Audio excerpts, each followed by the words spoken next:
This is happening. This is not Kyle Brandt's basement. No, this is the strangest looking basement ever. This is Kyle Brandt's car.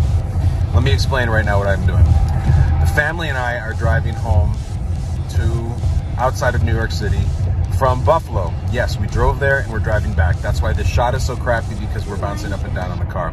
That's my daughter behind me. My son is back to the left, and my wife is driving right here. Say hi, babe. Hi, babe. We are on the I-390 South, going through a town called Avoca, New York. Avoca? Don't know. But I'm still going to do the show. I'm going to send you these clips. This is Kyle Brandt's car. Let's start with what I love, what I hate, and what's hilarious.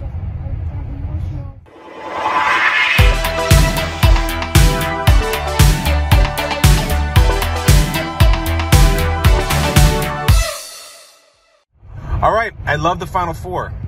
Here's what we got, guys. After 5 months of football, after 20 weeks, we have the Niners, we have the Eagles, we have the Bengals, and we have the Chiefs. Here's what I like about it. We've been waiting for months, really almost a year, to see who's going to be this year's Bengals, who's going to be the Cinderella team, come out of nowhere, team that gets hot at the right time, and we can't believe they're there. There is no this year's Bengals. It's not the Jaguars. It's definitely not the Giants. We don't have any VCU or George Mason in the NCAA tournament. This is Kansas, UNC, Duke, Kentucky. That's who it is. I like this Final Four. I like that there's no Cinderella. I like that there's nobody crazy. It's just going to be 4 really good teams. Also, I don't know what the point spreads are in these games yet. These have got to be pick 'em games, right? You gambling folk out there, you're way into that. What are the point spreads even going to be for Kansas City at hosting Cincinnati, or Philadelphia hosting San Francisco? Negligible, right? These teams are they're all great. Wow, we're driving past military vehicles. There they are. That's a real old Humvee right there. Also, you know what I like already is I like the Super Bowl matchup. There can't be one that's annoying. There can't be one that is going to be totally lopsided. Take anyone you want. Philadelphia versus Cincinnati. I like it. Philly versus KC. I'm in. San Francisco, KC. That's a rematch. That'd be pretty cool. San Francisco versus Cincinnati. Rematch from way back when I was a little kid. They're all good. The teams are not only good, I find these teams likable. Don't you like all the stories here? Just run them down quickly. San Francisco is awesome. They get back to the Super Bowl with Kittle and Shanahan et al., but they get back with the rookie quarterback. That's really cool, and he can see him riding a Disney float. Philadelphia, back just a handful of years later after they won it, but with a completely different head coach with Jalen Hurts. Jalen Hurts is awesome. Don't you like him? He's smooth, he's cool, he plays well, didn't have to do much in this round because their O-line was so good. Cincinnati, obviously, Joe Burrow got to be one of the most likable athletes in any sport in the world right now. Always says the cool line, always plays well, always looks cool. How do you not like Burrow? Even Bills fans who just got their clock cleaned by Burrow, I think they like him. And then the Chiefs. You might have a little Chiefs fatigue, I get it, but now we're in a dynasty level with the Chiefs. They win another Super Bowl, it puts them in a whole different class. Right now, they just won one.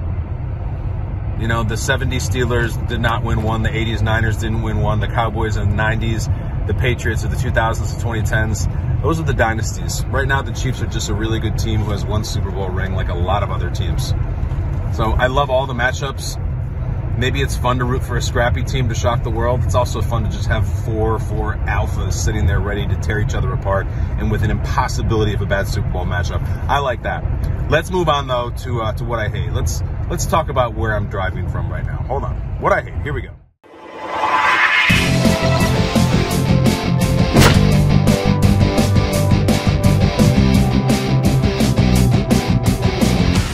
All right, what I hate. We just stopped down for a little talk break in the car so the kids can talk a little bit. They don't have to be silent, which they're going to try to be now. We're driving through the town of Bath, New York, just like it sounds, B-A-T-H, on the old I-86 East. Beautiful countryside here. It actually is gorgeous, but hold on. This isn't what's gorgeous, this is what I hate. I hate that the 2022 Buffalo Bills season is over. I do. The whole family and I drove there, as you know, 7.5 hours one way, 7.5 hours back. When we got in, we went to Buffalo, and we went to Buffalo Wing Place. We went to Bar Bill North. This is the second time there for my wife and I, but my kids were there for the first time. I love that place. if you are around the country right now and you've always heard about the wings in Buffalo, they truly are phenomenal. It's so fun, and the people are so friendly and so warm. You know what I like about it? You walk into that restaurant, you walk in anywhere in Buffalo, and there's tons of Bengals fans, tons of road fans. Last year we went the day of the Patriots game, and there were tons of Patriots fans. And they're not getting heckled, they're not having their food spit in, it's none of that. They're being welcomed and hugged and high-fived, and it's just very healthy and very welcoming. What did we order at Bar Bill? The answer is yes, we ordered that. We said, can we have the menu? We'll take this. Got a beef on weck sandwich. I got 10 wings, Cajun honey butter. And that sounds weird. It sounds like something you get at a California Pizza Kitchen or something, but that is like one of the house specialties. You get them there. I had 3 beers. We had waffle fries with beer cheese dip. My wife ordered the chicken tenders, medium buffalo. Then the kids, what the hell did they get? They got chicken tenders, and we just ate it all. It was so fun. We had chips, we had pickles, we had lemonade, we had pink lemonade. It was awesome. And then the next day, outside of Hallmark Stadium was incredibly welcoming. Same deal. Hilarious Bills fans and hilarious get-ups. Being so excited to be there. It's the biggest game in that stadium in Buffalo in 30 years. And the feeling today is really weird that they lost it and lost it the way that they did. I was seeing there was a quote that just was going around from Dawson Knox, who said he was in shock today because none of them expected that. Kind of feel the same way.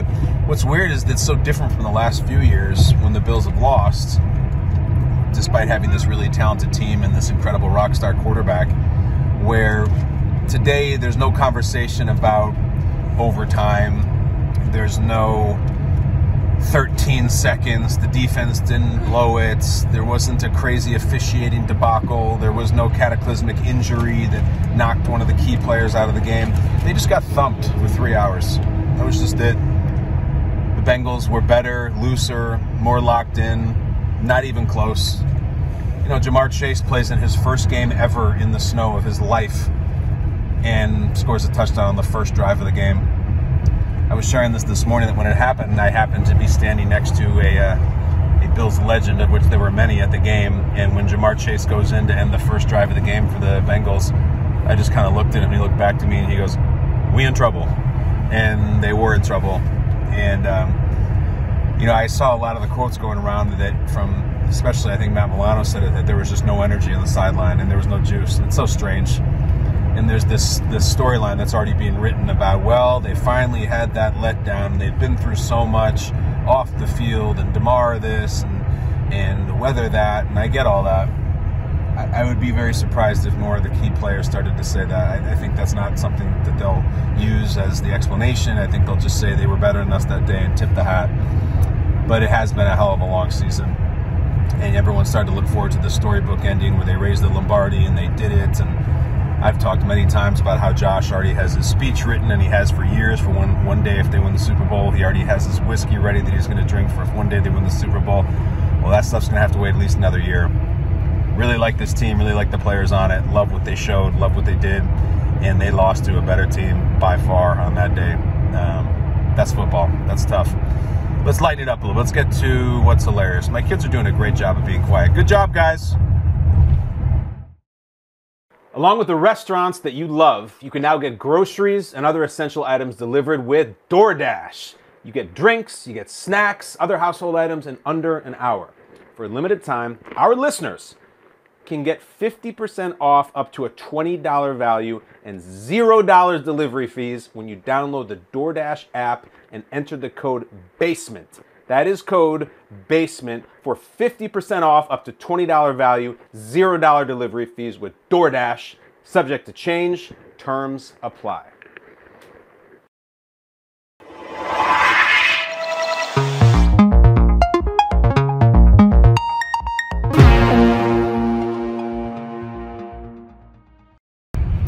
What's hilarious? This one's easy. Everything about the Cowboys is hilarious. But I like this new thing they're doing.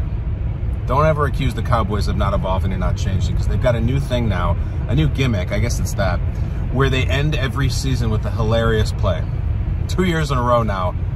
I can't wait till next year's play. Last year we saw Dak run the quarterback draw with like 4 seconds left and can't get off another snap, season over. This season, it was really like 12 things in a row. That last drive that they had was the strangest, sloppiest, worst drive of all time, including 2 like just unbelievably bad plays by Dalton Schultz. And then look, when you need a miracle and all the chips are down and you gotta somehow part the Red Sea to beat the Niners, you have to call a play where Ezekiel Elliott is the center, snaps the ball, gets obliterated. Then you throw it to Kevontae Turpin, who's probably the smallest person in the NFL. He catches the ball, gets obliterated, and then you all go to the Bahamas. That's it. Season over. Did you not laugh out loud at the Cowboys' last play of the season? I did. I was almost like they were trying to. Also hilarious is the idea that, again, we were told that this Cowboys team is different and this Cowboys team is special. They're not. I've been being told that since I got my driver's license, and it's never true. I remember the 1996 Dallas Cowboys. They had won 3 Super Bowls out of the past 4 years, and they're like, oh, this 96 team, this one's going to be great. They're different. And then every single team since then is great, and they're not ever different. That's it, just how it goes. I also think it's very funny that, what was I going to say? Oh, yeah, so that Dak Prescott says afterwards, you know, what we did today was, and how I played was just unacceptable. No, it's actually the very definition of acceptable what you did, because you guys do it every year and there's no ramification, there's no punishment. Dak, you do it every year. You did it last year, you did it the year before, you did it this year, you can do it next year, and you just get paid more money for it. No one does anything, nothing changes. Unacceptable, it's practically the business model. That's what they're trying to do. It's terrible. It really is. And you know, Jerry Jones wants to put on a show and make this big splash and spectacle. The greatest show that they provided yesterday was tuning in to see how many kicks their kicker would miss. Turns out it was only 1. Their defense was really good. It was almost a masterpiece that Dan Quinn and that defense did against this Niners offensive machine. And it was completely wasted because Dak Prescott was woefully outplayed by a neophyte quarterback and one of their historic rivals in the biggest game of the season. It's also hilarious that people look at this as a bad season for the Cowboys. This is a great season for the Cowboys. This is the 5th time in the last 27 years they've won a playoff game. Only 5 out of 27. This is great. They should have a parade. They should hang a banner. Don't be upset about this. I mean, you didn't really think that the Cowboys were going to win the Super Bowl. You didn't think they were going to get there. You didn't think they were going to get to the title game. That's not what they do. That's not what they've been as an organization for a quarter century. Normally, they just get to the playoffs and lose. So the fact that they actually got there and won a game this year is not reason to cry. It's reason to celebrate. Pop the champagne. Have the parade. Give the speech. Thank the fans. Great, great, great season. If you can win a wild card game next year, you could be looking at a Cowboys dynasty. That's what we're looking at. Until then, 1 playoff loss at a time. And it's hilarious that anybody thought we were getting anything different than that, because we never do, and from the looks of it, we never will. I think that's the show. Are we wrapping right now? Michael Flynn, even though I'm recording this as we drive through Cooper's Plains, New York, I'm just going to say I think this is the show. We'll be back, I hope, let me get sincere for a second, I hope with Josh Allen tomorrow on Josh Allen Tuesday. Obviously, the season is over very abruptly, and we don't know exactly what Josh's plans are, how long he's going to be in town, when he's traveling, but we will certainly reach out, and I hope we have him, because there's certainly lots of things to talk about and touch base on. So, thank you guys for watching.